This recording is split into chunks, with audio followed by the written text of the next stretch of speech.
Okay, so the next thing we're going to look at is how to analyze given models graphically. We kind of talked about this in the first section, but we're going to keep going with it now. Not always in business situations do you have linear equations. You can predict things based on linear equations, but reality is oftentimes different than what you predict.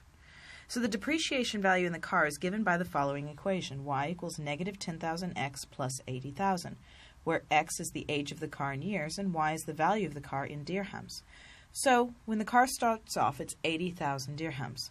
2 years later, it's 60, then 40, then 20, and by the time that it's 8 years old, it's worth nothing. Now, I don't know about you, but if I can get an 8-year-old car in good condition, I'm going to buy it for nothing. So this is what the equation looks like. You can very clearly see that it starts out here at 80,000 dirhams. We can do everything to find the slope, but we very clearly see that at 8 years, it's worth nothing. However, this is not a realistic graph.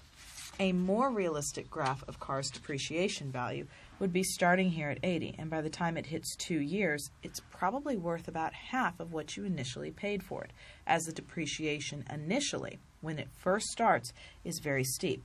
Now, as the car gets older, eventually it'll start panning out and approaching zero, but it won't ever be truly worth nothing. So by the time it hits 8 years, it might be worth about 10,000 dirhams.